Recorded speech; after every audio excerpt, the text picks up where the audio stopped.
बच्चों, आज हम हिंदी व्याकरण के एक नए टॉपिक को लेकर आपके सामने आया हूँ, जिसका नाम है रस। आज हम आपको अपने इस वीडियो के माध्यम से रस की परिभाषा और रस के विभिन्न तत्व को उदाहरण सहित बताने का प्रयास अपने इस वीडियो के माध्यम से करूँगा। संपूर्ण रस की जानकारी इस वीडियो के माध्यम से पहुंचाना मुश्किल है। इसको मैंने दो पार्टों में बनाया है। एक रस क्या है और इसके विभिन्न तत्व कौन कौन से हैं, और दूसरा वीडियो जो मेरा होगा उसमें रस के विभिन्न भेद उदाहरण सहित आपको मैं बताऊंगा। आज इसके माध्यम से हम आपको रस किसे कहते हैं, इसके कितने भेद होते हैं आदि से संबंधित जानकारी सरल परिभाषा और उदाहरण के साथ मैं बताऊंगा। जैसा कि आप जानते हैं, हाई स्कूल और इंटरमीडिएट में रस से संबंधित प्रश्न पूछे जाते हैं, इसलिए महत्वपूर्ण वीडियो हम आपके सामने लेकर आए हैं। अब रस की परिभाषा देखिए बच्चों। रस को काव्य की आत्मा, प्राण तत्व कहा जाता है। रस का शाब्दिक अर्थ है आनंद, निचोड़। काव्य को पढ़ने या सुनने में जो आनंद की अनुभूति होती है उसे रस कहा जाता है। आचार्य भरत मुनि के अनुसार विभावान भाव, व्यभिचारी भाव संयोगाद्र रस निष्पत्ति, अर्थात विभाव, अनुभव, व्यभिचारी भाव के संयोग से रस की उत्पत्ति होती है। सरल शब्दों में बच्चों हम कह सकते हैं, कविता, कहानी या उपन्यास को पढ़ने, सुनने या उस पर आधारित अभिनय देखने से जिस आनंद की अनुभूति होती है उसे रस कहते हैं। रस काव्य की आत्मा है।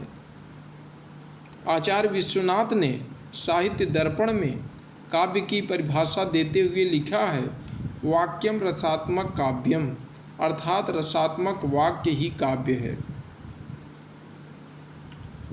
सरल शब्दों में, जब हमारे विभाव, अनुभव और व्यभिचारी भाव परस्पर मिलकर हमारे भाव को जगाते हैं, वे भाव रस रूप में प्रकट होते हैं।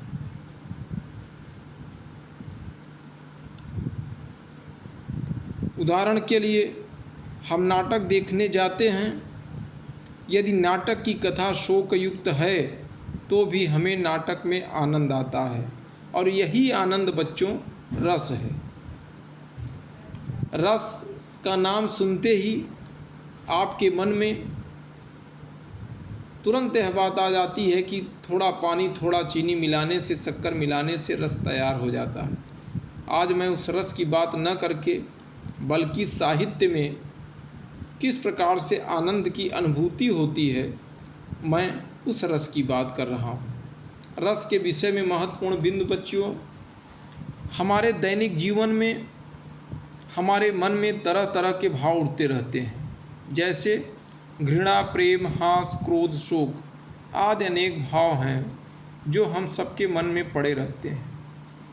इन भावों को जगाने वाली कोई वस्तु, व्यक्ति, घटना सामने आती है तो यह भाव जग जाते हैं। उदाहरण के लिए बच्चों हमारा शत्रु हमारे सामने आ जाता है तो क्रोध का भाव हमारे मन में जग जाता है। तात्पर्य समझिए कि हमारे अंदर रस पहले से ही विद्यमान है। स्थायी भाव के रूप में वह स्थायी है, पड़ा हुआ है, लेकिन उससे संबंधित जैसे ही कोई वस्तु, व्यक्ति, घटना सामने आती है, वैसे ही वह जो भाव है वह जग जाता है। प्रेम का भाव व्यक्ति के अंदर पहले ही विद्यमान है। जैसे ही प्रेमिका सामने दिखी, वैसे ही प्रेम का भाव जग गया। रस शब्द आनंद का पर्याय है। काव्य को पढ़ने का, नाटक को देखने से जो भाव हमारे मन में जगते हैं वे भाव तक सीमित नहीं रहते, बल्कि रस या आनंद तक दर्शक या पाठक को ले जाते हैं। यहाँ दो बातें हैं बच्चों।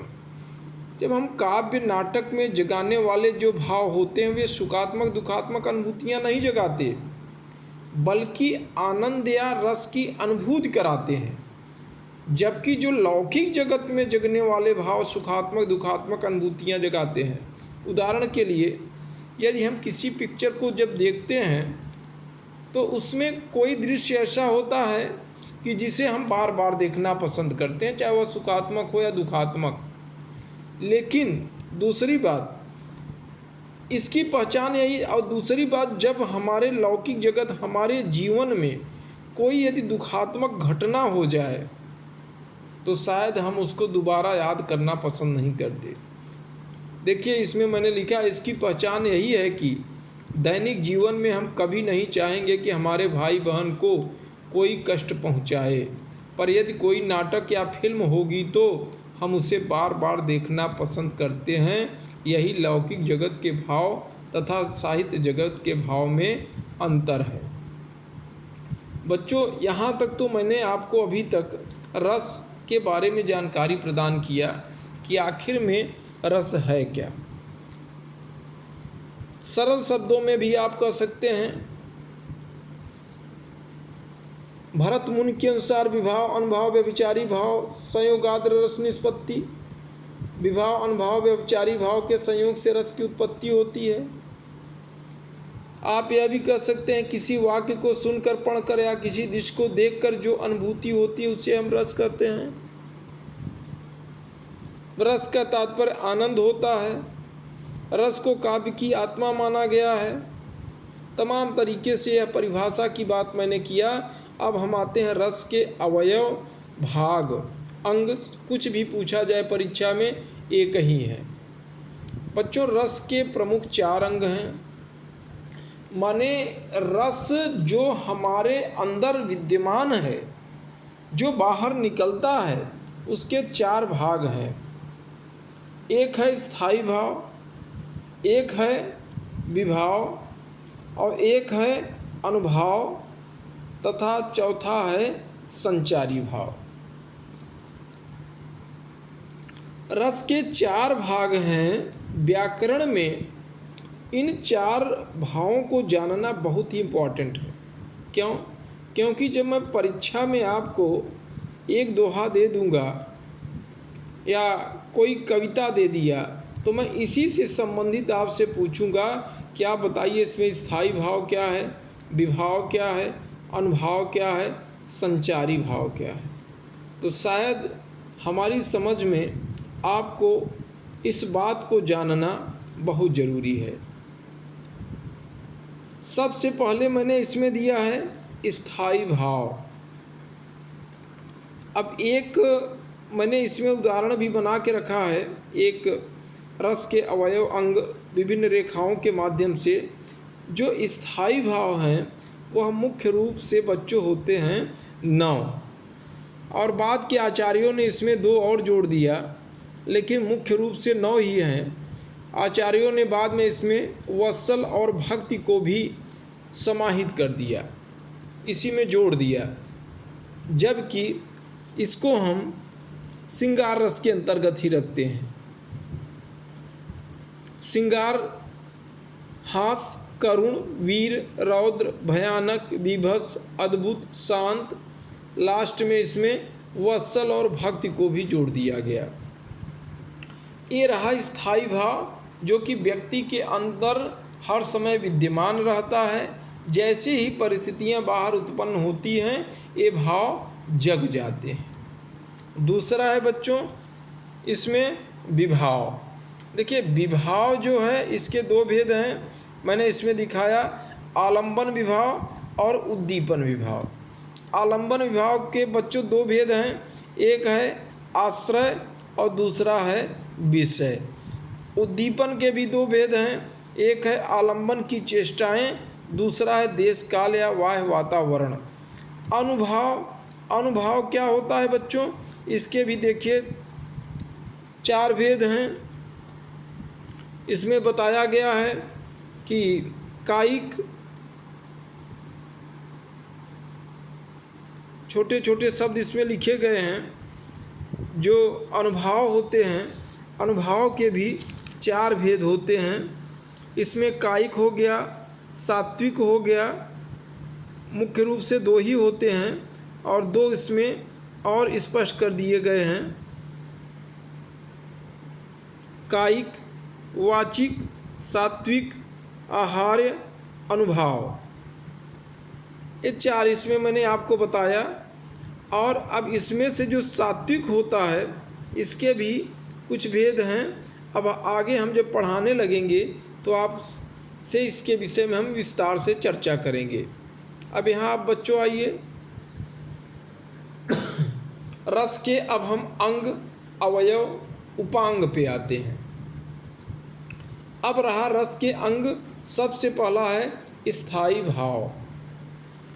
अब यहाँ से हम आपको पढ़ाना शुरू करते हैं स्थायी भाव। प्रत्येक रस में एक प्रधान मनोविकार होता है जिसके जागृत होकर परिपक्व होने से रस का अनुभव होता है। यह रसानुभव काल में आरंभ से अंत तक बना रहता है। इसको स्थायी भाव कहते हैं। रसों के स्थायी भावों के नाम ये हैं रति, हास, शोक, उत्साह, क्रोध, भय, जुगुप्सा, विस्मय, शम माने शांत या निर्वेद माने वैराग्य और स्नेह। अब सोचिए, हृदय के हृदय में जो बिना मनोविकार वासना या संस्कार के रूप में पहले से विद्यमान रहते हैं, कोई भी विरोधी या अविरोधी भाव जिन्हें दबा नहीं सकता। यद्यपि वे सुप्तावस्था में होते हैं परंतु उचित अवसर आने पर ये जागृत हो जाते हैं, रस के रूप में परिणित हो जाते हैं, तभी रस पैदा होता है। समझिए बच्चों, रस हमारे अंदर स्थायी भाव, जैसे श्रृंगार रस का स्थायी भाव है प्रेम, यह हमारे अंदर पहले से ही विद्यमान है, आवश्यकता पड़ने पर यह जग जाता है। कोई हंसी की वस्तु मैंने देखा सामने, तो जो हमारे अंदर हंसी का स्थायी भाव है वह जागृत हो जाता है। मान लीजिए कोई करुण दृश्य को मैंने देखा, किसी की मृत्यु हो गई, तो शोक नामक स्थायी भाव हमारे अंदर पहले से है, लेकिन तुरंत हमारे अंदर करुणा जाग जाता है। क्रोध भी हमारे अंदर है, कोई वैसा बात किया या शत्रु दिखा तो क्रोध की उत्पत्ति हो जाती है। ऐसे वीर रस का स्थायी भाव उत्साह, भयानक का भय, विभत्स का घृणा या जुगुप्सा, अद्भुत का विस्मय या आश्चर्य, और 9वां है शांत निर्वेद।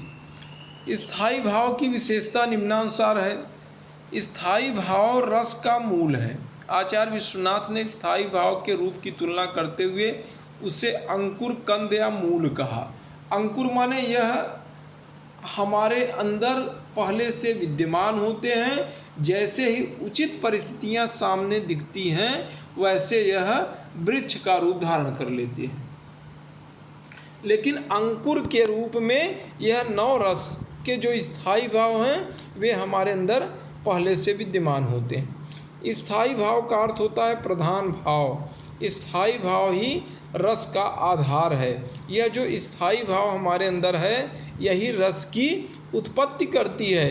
एक रस के मूल में एक रस विद्यमान रहता है।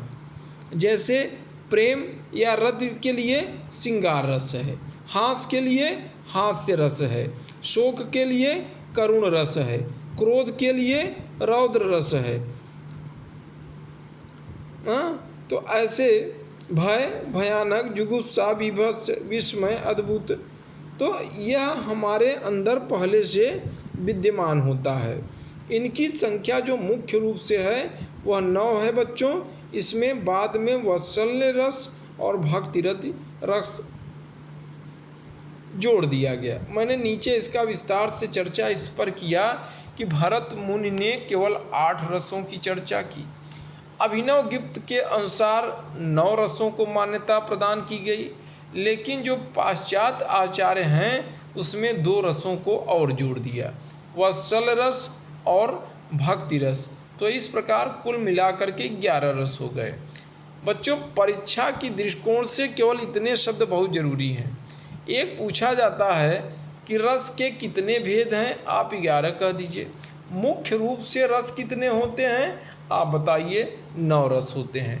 कभी कभी कंपटीशन में पूछ लिया जाता है कि भारत मूल के अनुसार रसों की संख्या कितनी है, तो आप बताइए 8 है। एक मैंने यहाँ आपको रस याद करने के तरीके के विषय में बात किया। रस याद करना है, आप इस तरीके से भी याद कर सकते हैं। करुण हास्य श्रृंगार मिलकर वीर भयानक शांत बना, अद्भुत रौद्र विभत्स के कारण 9 रस का सम्मान बना। बाकी स्थायी भाव नीचे दिए गए हैं, उसको भी देख लीजिएगा। अब विभाव में होता है कारण। मैं बच्चों बहुत ध्यान से सुनिए और समझिए। एक मैंने बताया स्थायी भावों की संख्या जो मैंने मुख्य रूप से 9 आपको बताया, यह अंकुर के रूप में हमारे अंदर पहले से विद्यमान होते हैं। जैसे ही उचित परिस्थितियां मिलती हैं वैसे ही यह रस के रूप में परिणित हो जाते हैं। अब विभाव माने कारण। अब यह जो विभाव, यह रस उत्पन्न होने का कारण क्या है, यह भी जानना वेरी इम्पोर्टेंट, बहुत ज़रूरी है। भाव को जगाने का कारण ही विभाव है। विभाव कि जो हमारे अंदर भाव पड़ा हुआ है, पहले से विद्यमान है, उसको जगाने का जो कारण बनता है उसी को हम कहते हैं विभाव। अब हमारे अंदर भाव पहले से ही सब विद्यमान है। मैंने बताया ना, प्रेम, रति, हास, शोक, क्रोध, उत्साह, भय, घृणा, विस्मय, निर्वेद, ये पहले से विद्यमान है।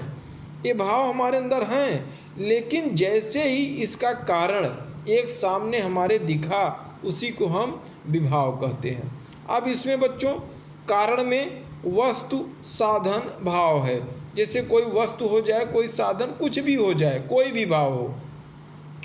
अब इसके हैं, एक आलंबन विभाव होता है, एक दूसरा उद्दीपन विभाव होता है। समझने की बात है इसमें। मैंने सबसे पहले विभिन्न तत्वों के अंतर्गत स्थायी भाव की चर्चा की। स्थायी भाव जो अंकुर रूप में हमारे हृदय में पहले से ही विद्यमान होते हैं। और दूसरी बात मैंने अभी इस तत्व के अंतर्गत किया कि रस का जो दूसरा तत्व है वह है विभाव।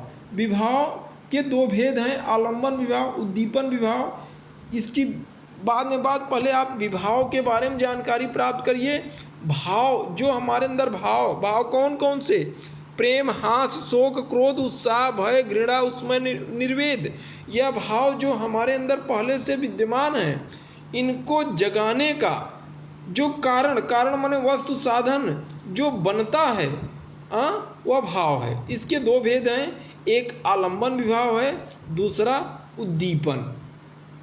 दूसरे शब्दों में हम कह सकते हैं कि जो स्थायी भाव हमारे अंदर बसे होते हैं। स्थायी भाव माने बच्चों वही प्रेम, हास, शोक, क्रोध, उत्साह, भय, घृणा, विस्मय, निर्वेद, जो स्थायी भाव हमारे अंदर पहले से बसे होते हैं, उन स्थायी भावों को जगाने का कारण ही विभाव है। मैंने विभाव में इस कारण बताया, जो अंकुरित रूप में हमारे अंदर पहले से पड़े हुए हैं, इनको जगाने का जो काम करता है उसी को हम विभाव कहते हैं। उदाहरण के लिए मैंने बताया कि किसी व्यक्ति को देखकर हमारे मन में क्रोध का भाव जागृत होता है, तो वह व्यक्ति क्रोध के भाव का विभाव होगा। रौद्र रस की उत्पत्ति हो गई। अब किसी व्यक्ति को जैसे ही मैंने देखा, हमारे मन में क्रोध का भाव जागृत हो गया, तो वह व्यक्ति क्रोध का विभाव हो गया, कारण हो गया। तो अब जो व्यक्ति सामने था, जो क्रोध का भाव हमारे अंदर जगा, वो जगने का कारण क्या था? वह व्यक्ति था। ठीक है, तो क्रोध के भाव का विभाव यह हो गया। मैं पहले बताया कि यह जो विभाव है इसके 2 भेद हैं। एक होता है आलंबन, एक दूसरा होता है उद्दीपन। इसमें यही थोड़ा बड़ा पॉइंट है, इसको समझना जरूरी है बच्चों कि भाव को जगाने का कारण ही विभाव है। भाव को जगाने का कारण ही विभाव है। और इसके दो भेद होते हैं, एक होता है आलंबन, दूसरा होता है उद्दीपन। अब देखिए आलंबन विभाव, आलंबन मीन्स बच्चों होता है सहारा, जिसके सहारे या जिसके आधार पर जिसे देखकर सुनकर मनोविकार जागृत हो उसे ही हम आलंबन विभाव कहते हैं। जैसे श्रृंगार रस में बच्चों प्रेम पात्र स्त्री या पुरुष जिसे देख करके प्रेम जागृत होता है। आलंबन विभाव माने जो विभाव हमारे अंदर जग रहा है वह किसके कारण जग रहा है, किसके सहारे जग रहा है। किसी भी भाव को जागृत करने के लिए बच्चों आलंबन में दो पक्षों का होना आवश्यक है। क्यों? क्योंकि एक को देख करके ही दूसरे के मन में, दूसरे एक के सहारे ही दूसरे के मन में वह भाव उत्पन्न होगा। जैसे जैसे ही राम को देखकर सीता के हृदय में प्रेम जागा, अतः यहाँ राम जो हैं वे आलंबन है, और जिसके मन में प्रेम जगा वह आश्रय होता है। अभी आगे इसके विषय में हम चर्चा कर रहे हैं, थोड़ा सा आपको बता दिए कि आलंबन विभाव किसी भी भाव को जागृत करने के लिए दो पक्षों का होना आवश्यक है। क्यों? क्योंकि अगर हमारे अंदर जो भाव, स्थायी भाव, जो हमारे अंदर भाव है जो जगने का काम हो रहा है, बिना दूसरे पक्ष के पूरा नहीं होगा। मैंने पहले भी बताया ना कि जैसे जब प्रेम पात्र स्त्री या पुरुष जिसे देख करके प्रेम जागृत होता है, उसे हम क्या कहते हैं? आलंबन। जिसे देख करके, मैं एक उदाहरण और बताऊं, आलंबन के भी दो भेद हैं, एक होता है आश्रय, एक होता है विषय। अब आलंबन माने जिसे देख करके, एक उदाहरण भी आगे से विस्तार से चर्चा हम करेंगे। जब परशुराम, जब किसी भी भाव को जागृत करने के लिए दो पक्षों का होना आवश्यक है, जिन पर आलंबित होकर भाव उत्पन्न होते हैं आलंबन विभाव कहते हैं। जैसे राम को देखकर सीता के हृदय में प्रेम जागा, अतः यहाँ राम जो हैं वे आलंबन हैं। क्यों? क्योंकि जो आलंबत है, जिसके सहारे उनके मन में प्रेम उत्पन्न हुआ, आश्रय माने सीता के हृदय में। जब परशुराम धनुष यज्ञ, जब धनुष भंजन हुआ, धनुष टूटा, तो परशुराम जब वहाँ पहुँचे तो परशुराम ने क्या देखा? वहाँ धनुष को देखा। तो जो धनुष को देखा, टूटा हुआ धनुष को देखा, तो वह आलंबन हुआ। और आश्रय किसके मन में क्रोध जगा? परशुराम के हृदय में जगा, तो यह क्या हो गया? आश्रय हो गया। इसके विषय में भी मैं अभी आपको विस्तार से बताने का प्रयास कर रहा हूँ बच्चों। देखिए इसमें क्या है कि जिसे देखकर आगे आलंबन। अब आलंबन के विषय में हम आपको बता दें कि आलंबन के भी दो भेद होते हैं, एक होता है आश्रय और दूसरा होता है विषय। आश्रय के अंतर्गत वह व्यक्ति आता है जिसके मन में भाव जगते हैं। जैसे जब परशुराम गए, वहाँ धनुष को देखा, तो उनके मन में क्रोध उत्पन्न हुआ, तो यहाँ आश्रय कौन हुआ? परशुराम हुआ। और क्यों क्रोध उत्पन्न हुआ बच्चों? उस धनुष को देख करके, तो वह क्या हुआ? आलंबन हुआ। राम को देख करके सीता के मन में प्रेम उत्पन्न हुआ, तो यहाँ आलंबन क्या है? यहाँ आलंबन राम है और सीता क्या है? आश्रय हैं। राम को देखकर सीता के मन में प्रेम की अनुभूति हुई, इससे सीता आश्रय हैं और सीता के हृदय का प्रेम जागृत हुआ, सीता आश्रय विभाव हैं। दूसरा बच्चों इसमें मैंने बताया, एक होता है विषय। अब प्रेम जो जागृत होता है तो आश्रय की मन में वो सारी विषय वस्तु जो व्यक्ति के मन में छुपे हुए स्थायी भाव को जगाने का कारण बनती हैं। अब इसमें क्या है कि एक उदाहरण अभी मैं नीचे विस्तार से चर्चा किया हूँ, उसको आप पढ़ेंगे तो निश्चित रूप से आप समझ जाएंगे कि क्या बात है इसमें, किस प्रकार से आलंबन होता है, किस प्रकार से आश्रय, क्या है विषय। अब जब परशुराम पहुँचे उस जब धनुष भंजन हुआ, वहाँ जाकर के परशुराम ने उस धनुष को देखा। तो वहाँ की जो लक्ष्मण की जली कटी जो बातें थी वह सब आलंबन है, उसके सहारे उनके मन में क्रोध का भाव जगा। और वहाँ पर बैठे हुए जो विभिन्न लोग थे उनकी भाव भंगिमाएँ, उनकी मुद्राएं, यह विषय है। जब सीता राम को देखती हैं तो उनके मन में प्रेम उत्पन्न होता है। तो जो वहाँ का प्राकृतिक वातावरण है वह है विषय। एक उदाहरण देखिए, बहुत ही सुंदर उदाहरण के द्वारा मैं आपको समझाने का इसमें ज़्यादा प्रयास किया, शायद इसको पूरा पढ़ेंगे तो समझ जाएंगे। धनुष यज्ञ के बाद जब परशुराम जनक की सभा में आकर शिव धनुष को टूटा हुआ देखते हैं तो उन्हें क्रोध आ जाता है। टूटा हुआ शिव धनुष उनके क्रोध का आलंबन है। क्योंकि क्रोध उनके मन में उत्पन्न क्यों हुआ, टूटा हुआ धनुष उन्होंने देखा। लेकिन लक्ष्मण जब जली कटी बातें उनको सुनाते हैं तो परशुराम का क्रोध और उद्दीप्त हो जाता है। उद्दीपन क्या है, माने भाव को और उद्दीप्त जो करता है, जो और बढ़ाता है। राम सीता का जब प्रेमा मिलन हुआ, उन्होंने एक दूसरे को देखा तो जो प्राकृतिक वातावरण था उनके प्रेम को और अधिक उद्दीप्त किया, आगे बढ़ाया। इसी को हम उद्दीपन कहते हैं। आलंबन दूसरा होता है उद्दीपन। उद्दीपन माने उद्दीप्त जो करता है, जो बढ़ाता है। जब अशोक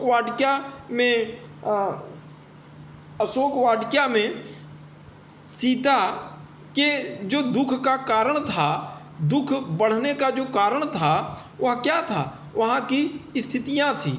वे सब राक्षस थे, जिनकी स्थितियों को देख करके उनके मन में डर का भावना और अधिक उद्दीप्त होता चला जा रहा था। तो इस तरह लक्ष्मण के वचन उद्दीपन विभाव का काम करते हैं। इस प्रकार परशुराम क्या हैं, आश्रय हैं। क्योंकि उनके मन में क्रोध उत्पन्न होता है, क्योंकि उनके अंदर का क्रोध का भाव उत्पन्न हुआ। अब मैंने बच्चों अभी आपको मैंने आलंबन के बारे में बात किया, और आलंबन के भी दो भेद थे, एक थे आश्रय, एक था विषय। आश्रय के अंतर्गत वह व्यक्ति आता है जिसके मन में भाव जागता है। राम को देखकर सीता के मन में प्रेम की अनुभूति हुई, सीता आश्रय हैं। सीता के हृदय का प्रेम जागृत हुआ, सीता आश्रय विभाव हैं। इतना आप समझ गए। विषय प्राकृतिक वातावरण होता है। इसके बाद उद्दीपन माने होता है तीव्रता, उद्दीप्त करना। भाव को और अधिक उद्दीप्त करने में या तीव्रता लाने में जो बाह्य चेष्टाएँ आदि कार्य करती हैं वे उद्दीपन विभाव के अंतर्गत आती हैं। उदाहरण के लिए वाटिका के मनोरम वातावरण में राम और सीता का प्रेम प्रकट हुआ। यहाँ वाटिका का मनोरम और एकांत वातावरण उद्दीपन विभाव है। और जब परशुराम और लक्ष्मण का संवाद हो रहा था तो जो लक्ष्मण ने कहा कि यहाँ कोहण बतिया को नाही, जो तर्जनी देख मर जाही, तो ये इन सब जली कटी बातों से परशुराम का जो क्रोध था वह और उद्दीप्त हो रहा था। तो यहाँ उद्दीपन विभाव आप क्या कहेंगे, यहाँ उद्दीपन विभाव आप कहेंगे लक्ष्मण की जली कटी बातें। एक हो गया मुख्य रूप से आप यह भी कह सकते हैं आलंबन, जिसे देख करके मन में रस स्थायी भाव जागृत होता है, रस नामक स्थायी भाव जागृत होता है। आलंबन। दूसरा आश्रय, जिसके मन में रस जागृत हो। और उद्दीपन में आप कह सकते हैं जो कि तीव्रता प्रदान करता है, उद्दीप्त करता है। अच्छा, उद्दीपन भी दो तरह के होते हैं बच्चों, एक होता है बाह्य उद्दीपन और दूसरा होता है आंतरिक उद्दीपन। प्राकृतिक वातावरण बाह्य उद्दीपन है, प्राकृतिक वातावरण बाह्य उद्दीपन है। और आंतरिक उद्दीपन नायक नायिका के हाव भाव, उनकी भंगिमा, उनका प्रेमालाप करते समय उनकी क्रियाकलाप, यह आंतरिक उद्दीपन है। देखिए बच्चों, जब परशुराम धनुष भंजन के समय पहुंचते हैं तो वहाँ लक्ष्मण की जली कटी जो बातें हैं वह तो उद्दीप्त कर रहा है, और वहाँ जो लोग बैठे हुए हैं वह सब बाह्य उद्दीपन है, लेकिन आंतरिक उद्दीपन जो होता है, परशुराम का हाथ पटकना, उनके दांत को क्रोधित करना, दांत दबाना, तमाम तरह की ये सब जो बातें होती हैं, यह आंतरिक उद्दीपन होता है। जब नायक नायिका का मिलन होता है तो जो प्राकृतिक वातावरण होता है वह तो बाह्य उद्दीपन है, और जब दोनों का मिलन होता है तो उनकी भंगिमा, उनका प्रेमालाप करते समय उनका क्रियाकलाप, यह आंतरिक उद्दीपन है। हम किसी व्यक्ति को देखते हैं और देखते ही मुझे क्रोध आ जाता है, और वहाँ पर बैठे हुए जो लोग हैं उनकी स्थिति को देख करके, जैसे वीर रस में मारू बाजा, चारणों को प्रोत्साहन आदि, ये सब उद्दीपन है। वह उद्दीपन है, ढोल नगाड़ा सब बज रहे हैं। और जो आंतरिक उद्दीपन है, व्यक्ति स्वयं ही, आप बारात में जाते हैं, बारात में जैसे ही आप देखते हैं कि वहाँ की स्थितियों को देख करके लोग नाचने गाने लगते हैं तो आप प्रसन्न हो जाते हैं, ये तो वायु उद्दीपन हुआ। लेकिन जहाँ आप खड़े हुए हैं, खड़े ही खड़े आपका जो पैर है वह हिलने लगता है, हाथ हिलने लगता है, मुंह में एक विशेष प्रकार का आकर्षण दिखने लगता है, तो इसे हम आंतरिक उद्दीपन कहते हैं। और इस तत्व के अंतर्गत अब हम आगे चलते हैं अनुभाव के अंतर्गत। अनुभाव जिसके मन में स्थायी भाव जागता है, जैसे कृष्ण के मन में सुदामा को देख करके शोक का भाव जागृत हुआ, उसके बाद उनकी आँखों से आंसू बहने लगे। आंसू बहना अनुभाव है। स्पष्ट है कि आश्रय की चेष्टाएं अनुभाव कहलाती हैं। परशुराम का गुस्से से बोलना, फरसे को संभालना, दांत पीसना आदि अनुभाव है। जैसे शकुंतला के प्रति रति प्रेम के कारण दुष्यंत के शरीर में रोमांच, कंपन आदि चेष्टाएं उत्पन्न होती हैं, यह अनुभाव। अनुभाव माने बच्चों, माने वह मनोविकार जो पीछे से उत्पन्न हो। अभी तो उद्दीपन करने वाले कारण के विषय में मैंने आपको चर्चा किया कि आखिर उद्दीप्त कैसे होता है, वहाँ की स्थितियाँ, वह है उद्दीपन, आंतरिक उद्दीपन। अनुभाव क्या होता है कि जब रस उत्पन्न हो जाता है तो उसके बाद की स्थिति, जो मैंने अभी आपको उदाहरण दिया, जिसके मन में स्थायी भाव जागता है। जैसे कृष्ण के मन में सुदामा को देखकर जब शोक का भाव जागृत हुआ तो क्या हुआ, पीछे से स्थिति, आंसू बहने लगे। आंसू बहना, ये सब अनुभव है। स्पष्ट है कि आश्रय की चेष्टाएं अनुभव कहलाती हैं। परशुराम का गुस्से से बोलना, फरसे को संभालना, दांत पीसना आदि अनुभाव हैं। जैसे शकुंतला के प्रति रति प्रेम के कारण दुष्यंत के शरीर में रोमांच, कंपन आदि चेष्टाएं उत्पन्न होती हैं, यही अनुभाव माने जो पीछे से उत्पन्न होता है। अब इसके अंतर्गत आपका जैसे मुख का खिलना, मुस्कुराना, रोना, निश्वास लेना, भुजा फड़कना, आंखें लाल होना, ओठ चबाना, कांपना, रोमांच होना, नाक भौं सिकोड़ना, स्तंभित हो जाना, एकटक देखना, पसीना आना, आवाज़ कांपना, मुख पीला पड़ जाना, जम्हाई आना, शरीर की शुद्ध रहना, ये सब क्या है, ये सब अनुभाव हैं। जो आलंबन आश्रय होते हैं, आलंबन जिसे देख करके आश्रय के मन में जो भाव उत्पन्न होता है, अनुभाव, ये पीछे से उत्पन्न होते हैं। ये पीछे से उत्पन्न होते हैं, ये अपने आप स्वयं ही उत्पन्न हो जाते हैं, इसको करने की आवश्यकता नहीं होती। अब इसके भी दो भेद होते हैं, एक साधारण अनुभाव, दूसरा सात्विक अनुभाव। कोई भी भाव उत्पन्न होने पर जब आश्रय कौन है, जिसके मन में प्रेम उत्पन्न हुआ है, जब जानबूझकर यत्नपूर्वक कोई चेष्टा, अभिनय अथवा क्रिया करता है तो ऐसे अनुभाव को हम साधारण या यत्नज अनुभाव कहते हैं। जब प्रेमी प्रेमिका मिलते हैं तो मिलने के बाद उनके अंदर भी एक कोई न कोई एक्टिविटी दिखने लगता है। तो वहाँ दो एक्टिविटी है, एक तो स्वयं हम देख करके स्वयं अपने आप हम करते हैं, और दूसरा अपने आप होने लगता है। कोई भी भाव उत्पन्न होने पर जब आश्रय जिसके मन में भाव उत्पन्न हुआ अनजाने में अनायास बिना कोई यत्न किए स्वाभाविक रूप से बिना कोई चेष्टा अथवा क्रिया होती है, तब ऐसे अनुभाव को सात्विक या यत्नज अनुभाव कहते हैं, माने जो स्वयं उत्पन्न होता है। जब प्रेमी, उदाहरण के द्वारा अब हम आपको बताएं तो ज़्यादा अच्छा है। जब दो लोगों का मिलन हुआ, अब मिलन में आलंबन, आश्रय और उसी में उद्दीप्त बढ़ाने का काम उद्दीपन विभाग के अंतर्गत मैंने बताया। वह है उद्दीपन, आंतरिक उद्दीपन। वह उद्दीपन में मैंने आपको बताया कि प्राकृतिक वातावरण, आंतरिक उद्दीपन नायक नायिका के हाव भाव, उनकी भंगिमा, उनका प्रेमालाप करते समय उनका क्रियाकलाप, ये सब आंतरिक उद्दीपन है। लेकिन अनुभाव के भी दो भेद हैं। एक साधारण अनुभाव,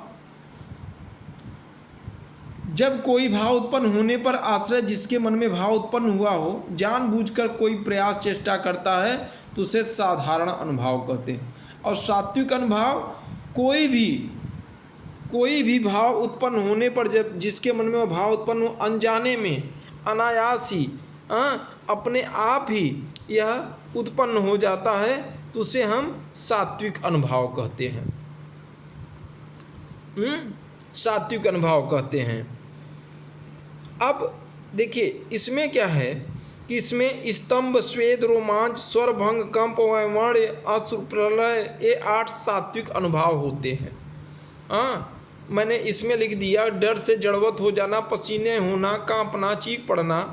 अब स्तंभ जो अंगों का जड़ हो जाना, जैसे ही प्रेमी प्रेमिका मिले अंगों का जड़ हो जाना, पसीना आ जाना, रोम खड़े हो जाना, आवाज़ न निकलना या टूटना, आवाज़ कांपना, रंग उड़ जाना, आंसू बहना, तो ये सब क्या है?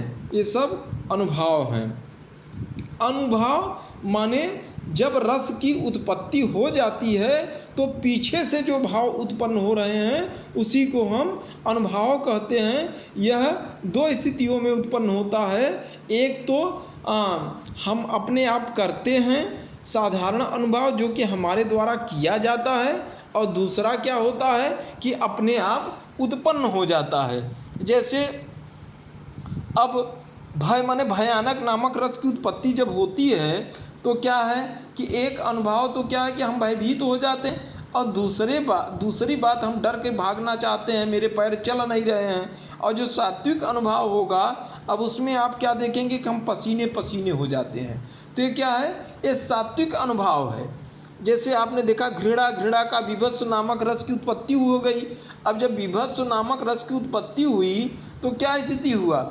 एक तो हम जैसे ही देखते हैं वैसे ही हम खुद उससे अपने हाथ को इधर उधर फड़कने लगते हैं, पैर को पीछे की तरफ करना शुरू कर देते हैं। और दूसरी स्थिति क्या होता है कि हमारा मुंह स्वयं बनने लगता है, घृणा के कारण अंदर से कुछ विकार उत्पन्न होने लगते हैं। तो ये सब भावनाएं जो हैं वह कुछ हमारे द्वारा साधारण अनुभाव स्वयं के द्वारा उत्पन्न होता है, सात्विक अनुभाव जो कि अपने आप उत्पन्न होता है। और लास्ट में बच्चों हैं संचारी भाव या व्यभिचारी भाव या क्षणिक भाव। बच्चों देखिए ये संचारी भाव, व्यभिचारी भाव और क्षणिक भाव, इसको समझने की आवश्यकता है। ये सब एक ही नाम है, चाहे इसको कहिए संचारी भाव, चाहे इसको कहिए व्यभिचारी भाव, चाहे इसको कहिए क्षणिक भाव। अब सोचिए कि नाम क्यों पड़ा। ये इसके बारे में पहले परिभाषा मैं आपको बता दूं कि ये क्या है कि ये पानी के बुलबुले के समान है। जब स्थायी भाव नामक जो स्थायी भाव जब हमारे अंदर उत्पन्न होता है तो यह उसके साथ सहयोग करते हैं, और ये जरूरी नहीं कि हमारे अंदर हर समय ये विचरण करते रहते हैं। संचारी भाव, व्यभिचारी भाव माने संचारी का अर्थ है साथ साथ संचरण करने वाला, अर्थात साथ साथ चलने वाला। संचारी भाव किसी न किसी स्थायी के भाव के साथ यह प्रकट होता है। यह पानी के बुलबुले के समान क्षणिक, अस्थायी और पराश्रित होता है, दूसरे के आश्रित होता है। इसकी अपनी अलग से कोई पहचान नहीं होती। ये किसी एक स्थायी भाव के साथ न रहकर सभी के साथ संचरण करता है। माने इसका कोई एक नहीं है, सबके साथ संचरण करने के कारण इसे हम व्यभिचारी भाव भी कहते हैं। अब उदाहरण मैं अभी आपको नीचे बताऊंगा कि जैसे यदि किसी स्त्री के पति की मृत्यु हो जाती है, तो जैसे ही पति की मृत्यु हो गई वैसे ही हमारे अंदर जो शोक माने करुण रस की उत्पत्ति हो गई। ठीक है, अब इसके अलावा शोक माने दुख, करुण रस की उत्पत्ति हो गई, उसके मन में शोक दुख स्थायी भाव जागृत होता है।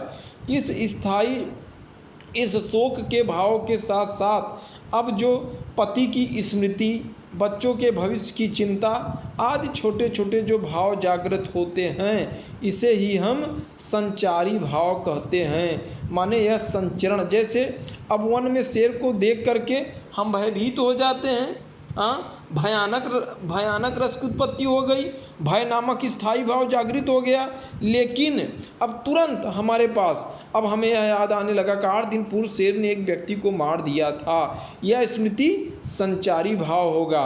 बच्चों, संचारी भाव की संख्या जो होती है वह है 33, जो कि आपके सामने इसमें मैंने लिख दिया है कि निर्वेद, ग्लान, दैन्य, मोह, मद, शंका, आवेग, श्रम, जड़ता, उग्रता, वितर्क, चिंता, विषाद, व्याधि, आलस्य, त्रास, अमर्य, हर्ष, असूया, गर्व, स्मृति, धृति, औत्सुक्य, मति, चापल्य, लज्जा, अवहिथा, विभोद, उन्माद, स्मृति, अपस्मार, स्वप्न, मरण। ये 33 इनकी संख्या, स्थायी भावों की संख्या जो है वह होती है 33। ये प्रधान मनोविकार के साथ जो प्रधान स्थायी भाव होते हैं उनके साथ ये छोटे छोटे स्थायी भाव मिल करके रस की अनुभूति कराते हैं। ये उसकी अनुभूति की तीव्रता में सहायक होते हैं और रस के अनुभव में सहायता करते हैं। ये स्थायी भावों की भांति समस्त रसानुभव काल में स्थायी बने रहते हैं, किंतु जागृत होकर जल तरंगों की भांति विलीन हो जाते हैं। इनकी संख्या बहुत बड़ी है, पर साहित्य शास्त्र में ये 33 हैं। प्रत्येक रस के स्थायी भाव, संचारी भाव, विभाव और अनुभाव हम आगे दिए हैं। इसके द्वारा आप रस को समझ सकते हैं।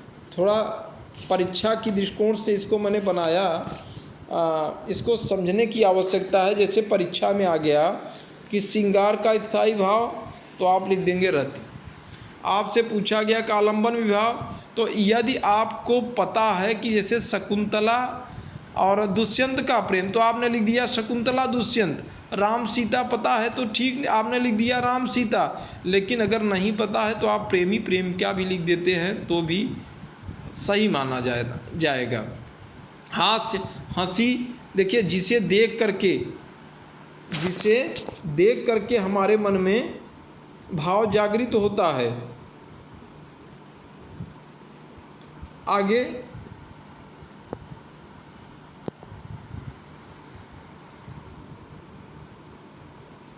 हंसी और करुण, शोक, प्रिय व्यक्ति जो मर गया हो या दीन दशा में हो, ऐसे व्यक्तियों को आलंबन विभाव के अंतर्गत उद्दीप्त बढ़ाने का काम क्या करता है, उसमें मैंने दिया है। अनुभाव के अंतर्गत मैंने दे दिया कि अनुभाव पीछे से क्या उत्पन्न होता है। व्यक्ति जब शोक मर जाता है तो लोग रुदन, विलाप, प्रलाप, पृथ्वी पर लौटना, छाती पीटना, निश्वास। और प्रमुख संचारी भाव क्या हैं? संचारी भाव के अंदर मोह, विषाद, दैन्य, जड़ता, उन्माद, ये सब उत्पन्न होने लगता है। ये बात की बात है बच्चों। और आगे इसमें दिया गया है, देखिए, वीर, रौद्र, भयानक, विभत्स, अद्भुत, शांत, वत्सल, भक्ति। इसको विस्तार से देखिएगा। निश्चित रूप से आप रस और उसके विभिन्न अवयव के बारे में जानकारी प्राप्त कर लेंगे। धन्यवाद बच्चों।